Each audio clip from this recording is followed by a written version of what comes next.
From the studios of Farm Journal Broadcast, this is AgDay.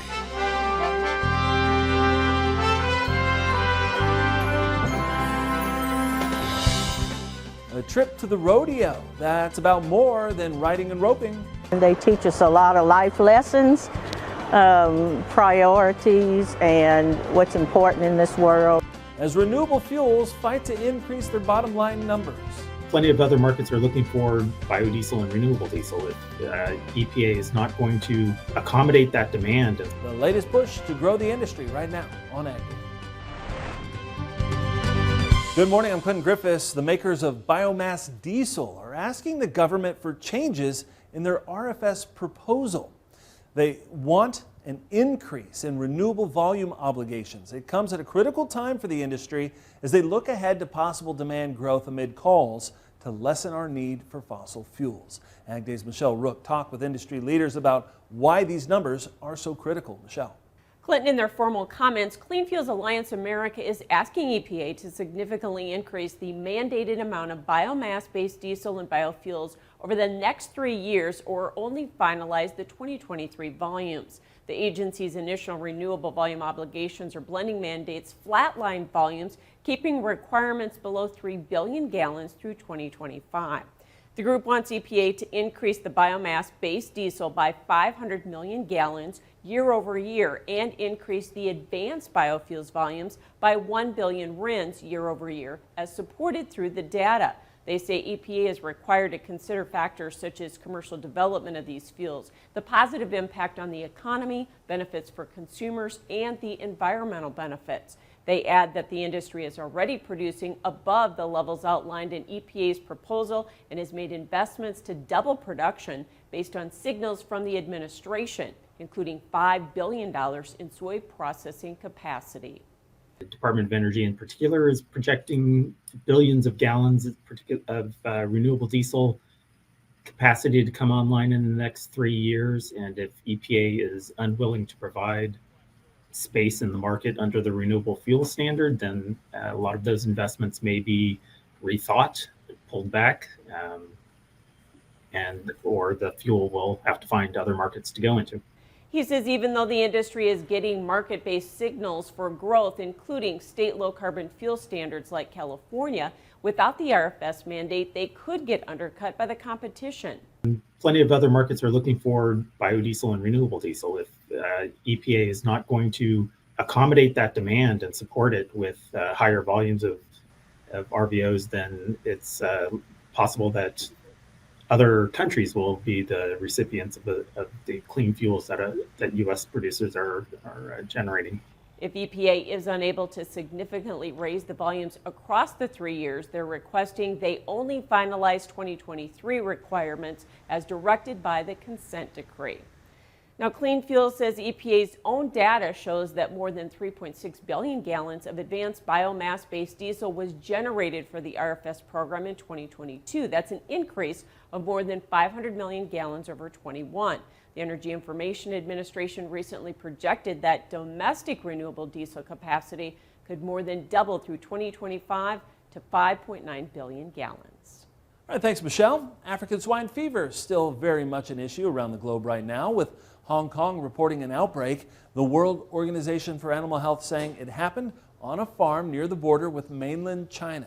Officials say samples taken from a pig farm there tested positive for the virus, with 45 hogs dying because of the outbreak. 5 pig farms within a couple of miles of that farm were also inspected, but no virus was found. A new snapshot of water levels in California show many of the state's largest reservoirs are in good shape. The State Department of Water Resources continuing to report that the snowpack in the Sierras is well above the April 1st average. At last report, it was at 135%.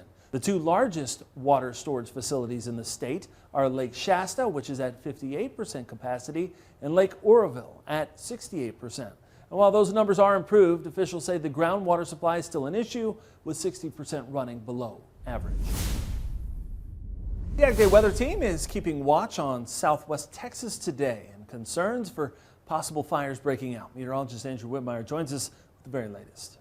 We will be watching an elevated low pressure system here, and that will lead to some elevated fire concerns here across parts of southwestern Texas. That we'll have to keep our eyes on for today, as we could be looking at some wind gusts in excess of 40 miles an hour. You'll see this here on the wind gust forecast. Notice those purples.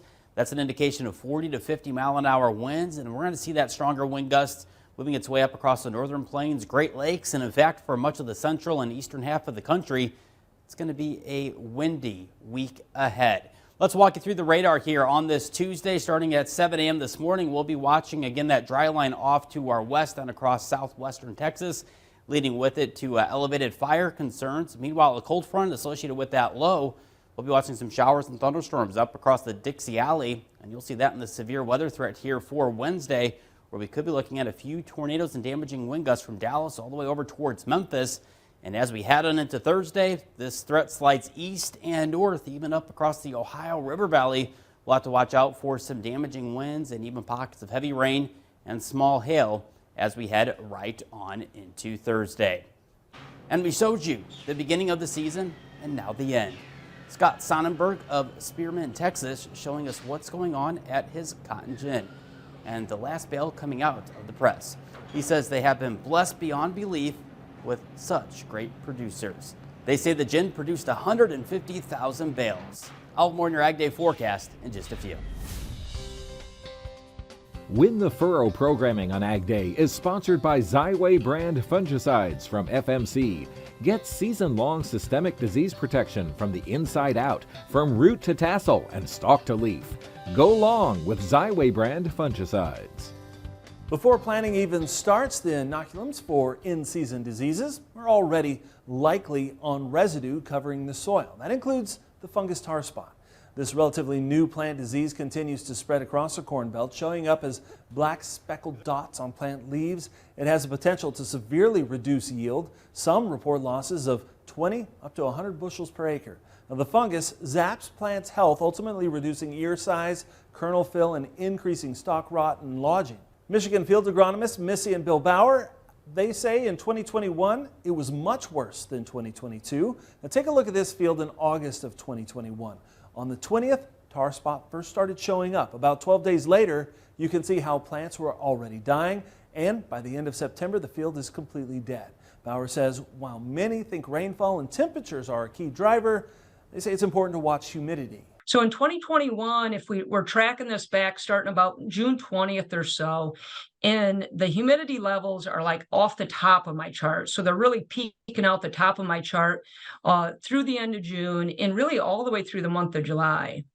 And then which is what caused the firestorm. And then if I look at 22 on that same graph and start back on the 20th of June, it's basically now at the bottom of my chart, like falling off the bottom of it. Just a huge difference night and day when you actually put those humidity levels on the graph itself. And one of the things about humidity that's come from the universities, I believe this is a really good number based on what we've seen here the last couple of years, is that when average daily humidity is above 75%, our risk with the tar spot is going to be much greater. Now, Bauer says this is a disease that requires a proactive approach. Scouting is important, as is keeping an eye on humidity levels during the key development stages in mid to late June through July. She recommends selecting naturally resistant hybrids in those high pressure areas and using newer fungicide technology or products with multiple modes of action, and planning ahead to make sure those products are available. All right, grains tried to extend those gains on Monday as global fundamentals kept traders guessing. We'll talk about that next in analysis, and later helping people with disabilities have a one-of-a-kind experience when it comes to life in the rodeo ring in the country.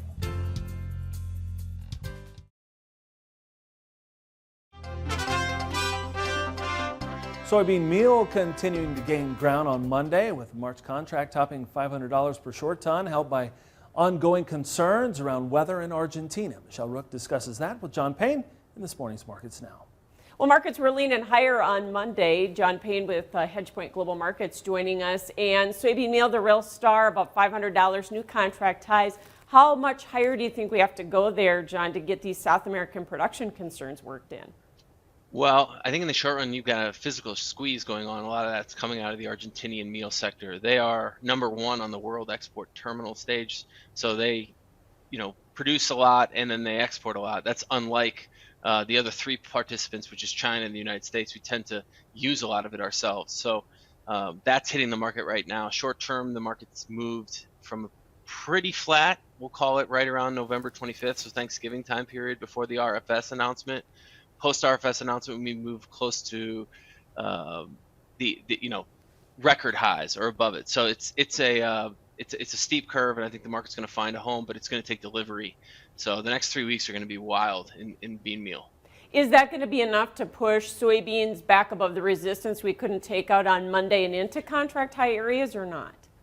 Yeah, I mean, I think it's certainly supportive for beans themselves. Near-term beans, they could go as high as you want to price them in. If there's somebody short on the crush, they're going to keep buying until they need it because the margins are so large. So, again, I think that the real market fireworks are going to take place post first notice day in these March contracts. I think corn could perform very well. I think wheat probably be the one that you'd want to fade in that regard. But all in all, at this point, markets like corn, soybean meal, big part of the meat crush, and even at that point, we're still penciling in profits. So unlike a run up we saw in 2015 in the markets, or I'm sorry, 2012 rather, in the markets, and then 2015 in those cattle markets where prices started to get out of control, and I don't think we're at that point yet. Wheat's been concerned about Black Sea exports. Is that rally just about over, or is it going to take a pause? Well, we saw open interest increase. So we've got a record short position, or darn near it. I think a lot of folks would call it record, just given the new world we live in. But, right. The fact that we're seeing longs come in here is a little concerning. And again, as I mentioned before we went on the air, the Russia-Ukraine situation, I think, is something we have to pay heed to here. Volatility is very low, and the market has a lot of potential jumpiness to be priced in. I think those will change. Okay, thanks so much for joining us, and we'll have more Ag Day coming up. Thank you. To find John's newsletter, This Week in Grain and Oilseeds, head over to www.thisweekingrain.com. Ag Day is sponsored by Germinator Closing Wheels. Germinator steel closing wheels, perfected in conventional, excels in no-till. Order 12 to 16 rows today and qualify for free shipping or 20% off an end zone moisture management package.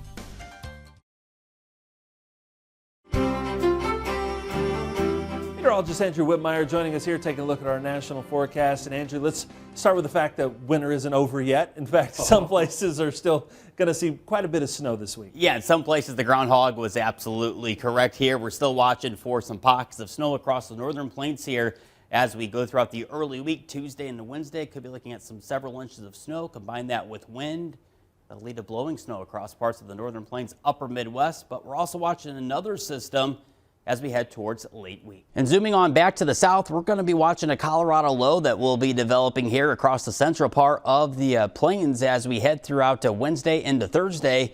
And this is good news for Kansas, as again, we have been in an extreme drought across parts of the state, and it will be nice again if we can get a decent amount of snow here with enough water with it as well to again help with some of those dry conditions across the southern plains. And notice how it likes to zoom its way all the way through parts of central Iowa up into southern Wisconsin and upper Michigan as well, where we could be looking at several inches of kind of a shovelable, if not a plowable snow here as we round out this week. But let's first focus on our first system here as we head throughout the day for this Tuesday.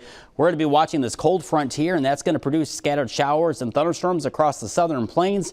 Notice how we get kind of that southwestern flow here. We're going to be watching for more showers moving through parts of the Great Lakes, and on the north side of that, we're going to be watching a narrow band of some snow that could be setting up across the far eastern portions here of the Dakotas, as well as parts of the upper plains, where we could be looking at some snowfall. Combine that with a little bit of wind, and we'll have to watch out for some blowing snow with that as well. And eventually this system kind of works its way off towards the north and east. Then as we head into Wednesday and even on into Thursday, this is this Colorado low we were talking about, and this could produce some heavy snow across parts of at least western Kansas and even parts of Nebraska, dipping into some of those pockets of some heavier snow as well. And that will produce a severe weather threat across the Dixie alleyway, where we could be looking at a few tornadoes and even pockets some damaging wind gusts as we head on into Wednesday, something that we'll keep watching closely. That's a look around the country. Now let's take a look at your AgDay select cities.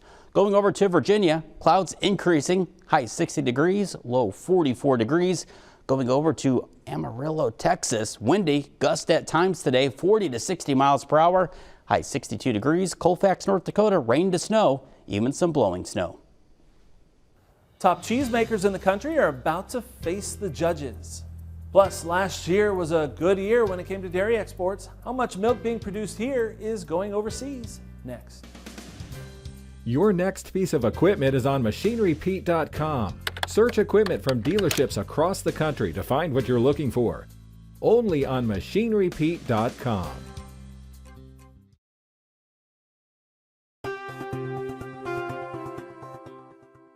The Dairy Report on Ag Day is brought to you by Beringer Ingelheim, because cattle first is a remark only made remarkable by you, producers and veterinarians across the country. It wasn't just U.S. beef exports that hit records in 2022. U.S. dairy exports set new volume and value records again last year. Export volume on a milk solid equivalent basis increased 5% to 2.4 million metric tons, while export volume last year was equivalent to 18% of U.S. milk produced last year, also an all-time high. Now, export value finished the year up 25%. $9.6 billion. That's the first time it has ever crossed the $9 billion mark. We're exporting more, about 18.5%, 19% of our overall milk production right now, and that's grown from 16% just a few years ago. So we're exporting more cheese, we're exporting more whey, right? We're exporting more ice cream mixtures. And the markets that are growing, we're seeing a lot of growth in markets in Southeast Asia, a lot of growth in markets here in North America.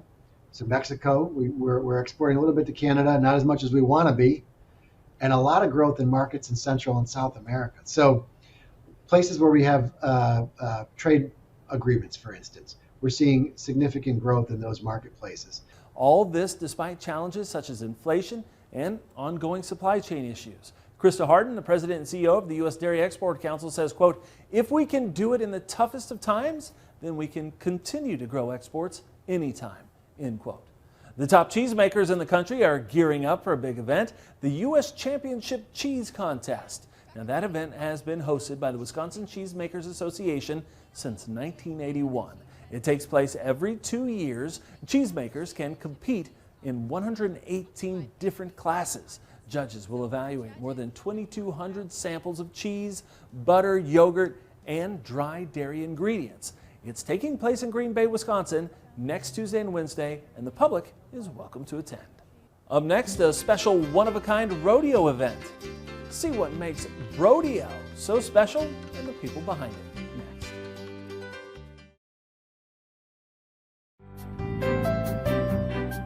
In the Country on Ag Day is brought to you by Pivot Bio. What if you had the nitrogen you need already on seed? Pivot Bio is the first company to apply nitrogen on seed. The nitrogen you need, now on seed, from Pivot Bio. Learn more at pivotbio.com. Whether it was bull riding or barrel racing, a group of children with special needs got to experience the thrill of competition in their very own rodeo. LSU Ag Center reporter Craig Gautreaux was there for the excitement. It's called the Brody Moe Memorial Rodeo, or Rodeo. It's named after the son of Joanne and Jimmy Moe, who died in 2019. We had a special needs son, so I wanted to bring this to our community for all the special needs kids to give them a joyful rodeo experience catered to their needs. The rodeo took place the day before Brody's birthday, and nearly 150 children with special needs got to compete in numerous rodeo events. The Moes are hopeful this will be the first of many. We're hoping for this to be an annual event where we can reach out to other kids in a community, in other parishes maybe, and try to be able to bring more kids, special needs kids, to the activity. More than 80 volunteers, including members of the McNeese State Rodeo team, were on hand to help buck the bulls and rope the steers. This event gave the volunteers an insight into a world not many of them had experienced before. Not everybody gets this opportunity, and so it teaches them how to grow as a person by helping somebody who doesn't have the same abilities as they do. Each participant was given a cowboy hat, bandana, back number, and a stick horse. A primary objective was to give the children a one-of-a-kind experience. They teach us a lot of life lessons, priorities, and what's important in this world. All of this to honor a special child that touched the lives of many. He's just a really wonderful gift from God that, we had the experience of taking care of here on earth.